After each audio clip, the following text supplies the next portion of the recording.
It wasn't a good week for Ukraine. And we're not just talking about things on the battlefield.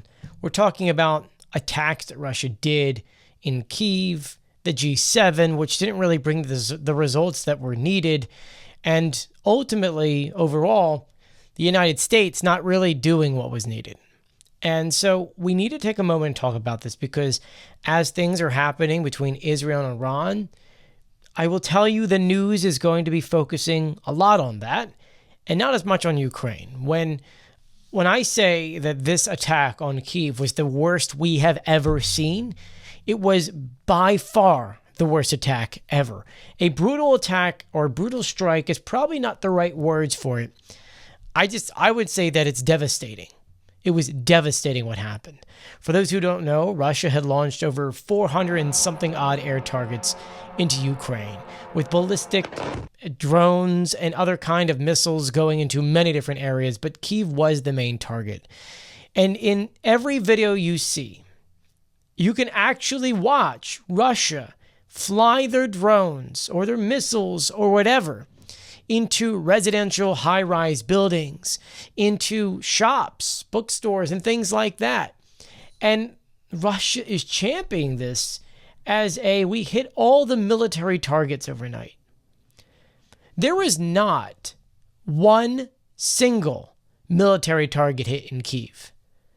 If you're watching this video in places where Russian news comes through, I'm telling you right now, go on Telegram, go on Twitter, you will see what was hit. Residential buildings, high-rise buildings, cars. There was absolutely nothing. Even in Odessa, things were hit, like a hospital. There was nothing military-related that was hit. And in Russia doing so, they killed 28 people, including one U.S. citizen, who I believe was 65 years old, and then injured another 140.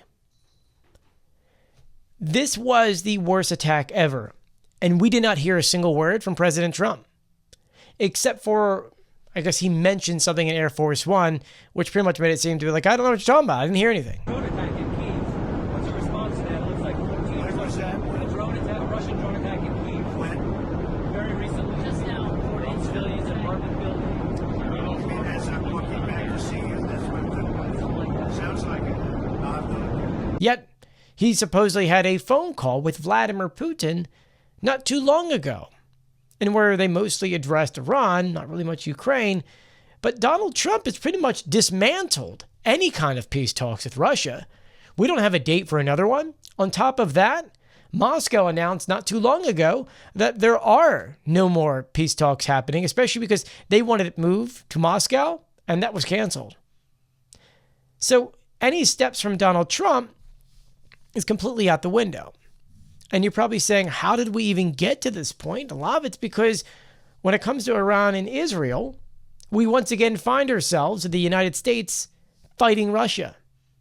Not directly, but the United States backs Iran. They want to get rid of the ballistic missiles and nuclear capabilities inside of Tehran and other areas inside of Iran. And Russia has heavily depended on them. The Shahed drones, they're not manufactured in Iran anymore. They actually have factories inside of Russia. But the ballistic missiles in those mountains and things like that are things that Russia needs. And Russia is an ally of Iran. The U.S. is an ally of Israel. And so we've got a weird dynamic going on there. And while, okay, we're trying to stop a nuclear war, which is not something that's even coming, even though about 2 hours ago, Donald Trump says that he believed that Iran was weeks away from a nuclear bomb. We don't know that. There's been reports that a nuclear bomb has been coming since 2008. That aside, this puts us in a weird scenario in which it was a horrible attack, and yet we did not see any extra support from the U.S. Instead, we're seeing the United States move more equipment and things towards Israel or the Middle East rather than going out and actually helping Ukraine. And the sad part is this abandonment. You can kind of see it a bit at the G7, in which we do know that Zelensky was supposed to have a one-on-one with Donald Trump, kind of like a sidebar to the G7. And because of what's going on in Iran, Donald Trump had to leave. in which he went to the Situation Room to try to figure things out to see whether or not the U.S. will be fully committing. But here's the thing. Even though the U.S. is not actively fighting Iran, the U.S. is helping a lot. You see, they've got bases in Jordan and other areas in which they've got ground-based launchers and other kind of aircraft that are taking down missiles and drones for Israel. There's all of these things that are being done to help Israel, and yet nothing to help Ukraine. And this brings us to the G7 and all of the conversations that are going to take place. Was this a home run for Ukraine, the G7? It wasn't a failure, but it also wasn't like, oh, wow, this is great for Ukraine. The G7, unable to really sign any kind of meaningful message to Putin to say what you're doing here is awful. Donald Trump started it off, weirdly enough, saying that Russia should have been a part of the G7 to be the G8 again. Then this war would have never started, which you say to yourself, well, no, because they were a part of the G8 when they started in 2014, and they still did it. So no, that doesn't make any sense. Then he even went further to say that China should be a part of it. And it was just like, wait a minute, didn't you campaign to be against China? What on earth is happening here? So what happened during the G7? Well, Ukraine did get that, it was a $1.8 billion new aid package, mostly long-term stuff, focusing on defense production in Ukraine, but it's not immediate battlefield needs. So it's like, it's great for the future, but there needs to be a future. Next is support for drone and cybersecurity defense, training for Ukrainian pilots, and potentially future F-16 integration help, which is going to be really great. And then stronger bilateral ties, which is kind of mostly symbolic. But, okay, it's nice to get that messaging out there. As you know, Mark Carney had a whole statement put together with Zelensky in which they talked about, sanctions against Russia and helping out, and also different kind of money coming from the trench of the Russian frozen assets. But the things that Ukraine really needed didn't happen. Air defense systems. Remember that Ukraine has asked the United States for air defense systems, not for free. They're willing to buy them. And yet, under Donald Trump, he's not responded. And I, for the life of me, don't understand it. It doesn't make any sense. Not only that, the 20,000 missiles that Ukraine could have used to help prevent Kyiv's attack was transferred to Israel, or the Middle East, as they call it. So that didn't help. There was no public commitments for any faster delivery of weapons. So any more ATACMS, Storm Shadows, Scalps, any Tauruses? No, Tauruses, I don't think. I think that's a pipe dream at this rate. Mertz never even promised them at this rate. It doesn't really help that no one's putting any kind of promises right now to help Ukraine. And I don't want to diss on Canada, because Canada's been a great ally of Ukraine. But the one that Ukraine really needed this week is for Donald Trump to be like, yo, yes, we see what's going on here. We see what Russia's doing. They're clearly not going after military targets. Because the last time that Vladimir Putin did this, Trump woke up suddenly and started saying, oh, it's horrible what's going on. He didn't say anything this time around. And without any kind of, U.S. once again putting their foot down, it doesn't really help the situation. But many believe the reason why Trump hasn't, because everything in Iran. I think Trump's looking at it as though he's fighting Russia twice, in Iran and in Ukraine. And that's the situation we find ourselves at. Now, there has been a few different things happening. You know that Vladimir Putin and Trump did speak on the phone, and supposedly Vladimir Putin said, let me be the mediator here. Let me get Israel and Iran together and figure things out. Stop the killing and stop potentially a nuclear war from happening. In which Trump actually had good comments to say, which is, do me a favor, Vladimir, mediate Russia first, knowing that you're doing exactly the same thing you're claiming Israel is doing. You can't try to be the good guy here when you're like the worst of the worst. So if someone like under you does something bad and you condemn it, doesn't make any sense. And so that was kind of clever. And the other thing we're seeing is that inside the Kremlin, cracks are starting to form. Because obviously Operation Spiderweb was such a major thing that Putin had to respond. The first time he did, the Russian says that wasn't a respond, that was just your normal thing. The next time he did it, they said the same thing.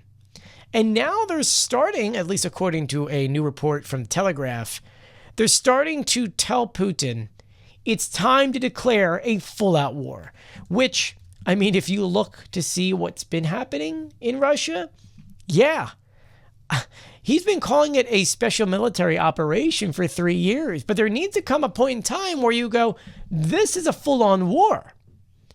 And so as the Kremlin leaders, as Russians and oligarchs are looking at this, they're saying, look, Ukraine was able to do these horrible things in parts of the country that we never thought a war could ever come to. Clearly something bigger is going on than what you're putting on state TV and all that. And so we need to either go full force or you get out. And obviously military bloggers and all those people like that are saying, I think we should go full force. Hardliners are really angry. It says here they want a full declaration of war to unlock sweeping powers such as mass mobilization, constant military strikes, and even tactical nuke strikes. Because under their whole memorandum and everything like that, they can't do all that unless a quote-unquote full-scale war is underway.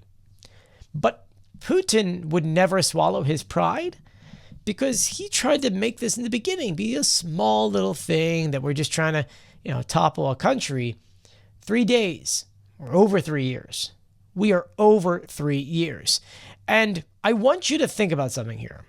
When it comes to Vladimir Putin and their spending, the record defense spending is 6.3% inside of Russia, which isn't that much. To put those numbers in comparison, during World War II, the UK was at 50%. Right now, Ukraine's at 34%, and Russia, 6.3%. Ultimately, the Russian people and certain Russian leaders want Russia to be involved in a full-blown war. And if you're looking at this and looking at it from the Ukrainian side and Israel's side, you can imagine that Russia could also just flip that switch and say, you know what? Yeah, let's do it. We can help Iran, who is our ally, and we can help push deeper into Ukraine. But here's the thing. I don't think Russia has any kind of not only forces, but really weapons to be able to do not only the war in Ukraine, but also help Iran, in which you have to admit, Russia has been the worst partner for Iran because look at all those missile strikes. They also lost 33% of their launchers, which you have to say to yourself, Russia can't afford to give them any, nor missiles, nor nothing. And if the United States destroy, alongside with Israel, the massive bunkers filled with ammunition and nuclear, whatever capabilities they could have down there, Russia will lose an ally and look like an idiot because any ally in Russia realize that, well, Russia didn't defend them.